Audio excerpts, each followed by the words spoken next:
Nah, kalau tadi sudah ada bapak-bapak nih, sekarang nona-nona nih. Silakan. Pak Ustadz ini kan selama ini mampu mengenyam pesan-pesan dakwah dengan lebih cair. Ada lucunya, ada sarkasnya, itu khas Indonesia sekali. Sehingga bisa diterima oleh banyak orang.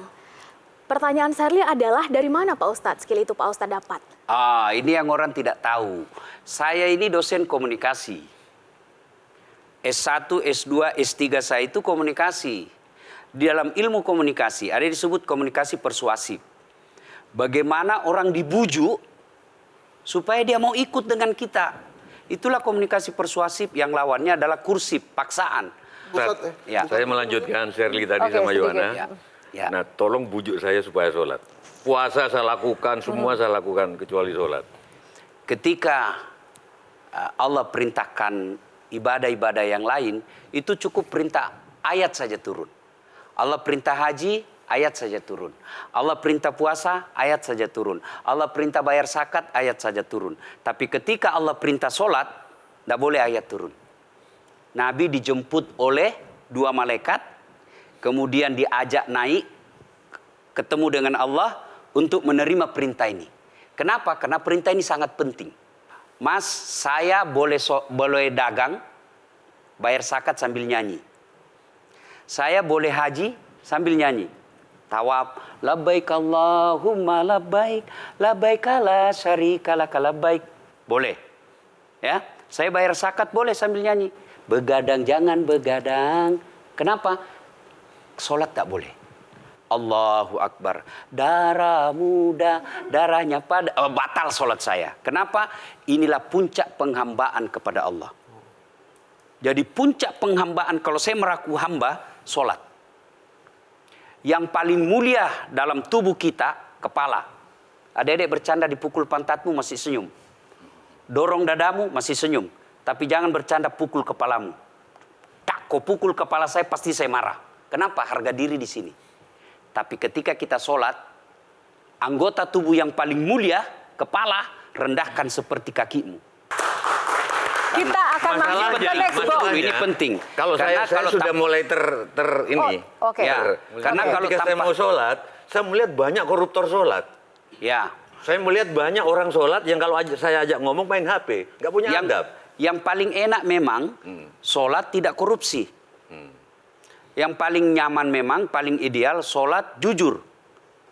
Tapi wala talbisul haqqa bil batil, kata Allah. Allah tidak mencampurkan antara hak dan batil. Sholatmu beda, puasamu beda, maksiatmu beda. Itulah sehingga Allah hadirkan 2 malaikat. Rakit dan atid. Mencatat yang baik di baik, yang salah salah. Tapi ini setan kan tidak membiarkan itu. Maka setan masuk. Nah, dia sholat tapi dia korup. Tapi Allah Maha Adil. Maka ditimbanglah nanti. Mana yang lebih banyak, kebaikanmu atau keburukanmu. Kalau dia baik amalnya, tapi tidak ada sholatnya, sia-sia. Kenapa? Passwordnya kebaikan itu, kuncinya itu adalah sholat. Ustadz ketika naik haji, naik pesawat. Pesawat itu mungkin dibikin orang yang nggak sholat. Iya, betul. Terus gimana dong? Nah, kursi itu mungkin dibikin orang yang nggak sholat. Iya, betul.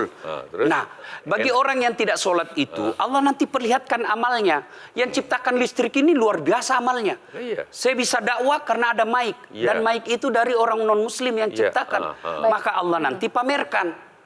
Ini kau punya amal. Ini 10 guda, 10 miliar kau punya amal. Mana passwordnya? Mana kuncinya? Kuncinya itulah sholat. As-sholatu imanuddin, as-sholatu miftahul jannah. Sholat itu kunci kebaikan, sholat itu tiangnya agama. Sebuah bangunan, dia bisa berdiri tanpa dinding.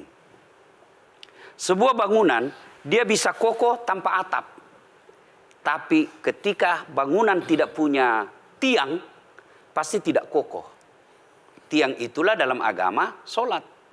Dia tidak husuk, tidak ada urusan. Allah tidak hitung kamu husuk atau tidak. Kamu datang deh sujud sama saya. Ya. Sudah sholat, idealnya dia bersih. Karena tidak mungkin sholat kalau dia tidak wudhu. Tapi kok ada orang sholat tapi jorok. Buang sampah sembarangan. Itulah keberhasilan setan menggoda kita. Itulah sebabnya kita minta perlindungan kepada Allah. Kenapa ketika melontar 3 jumroh? Orang haji kan melempar 3 jumroh. Satu tiang 7 batu. Kenapa tidak dikumpul saja itu, satu kali lempar, tak, tak, tak. Kenapa? Kenapa mesti 3 hari dan kenapa mesti 3 titik? Itu pesan moralnya, melawan setan itu perlu napas panjang. Dengar azan, jangan pikir setan, dia tebar itu. Tidak usah kau sholat, nanti kau tua. Anggaplah pergi sholat, setan menyerah, tidak. Buru-buru kamu, buru-buru. Akhirnya apa? Wudhu tidak sempurna. Anggaplah Anda wudhu dengan sempurna. Setan menyerah, tidak. Masuk masjid. Tidak usah sholat sunnah, tidak usah sholat sunnah. Prinsipnya setan, kalau dia tidak bisa dikalah, jangan untung. Nah, gimana Mbak Teja? Udah teryakin kan? Oke. Jelajahi cara baru mendapatkan informasi. Download Metro TV Extend sekarang.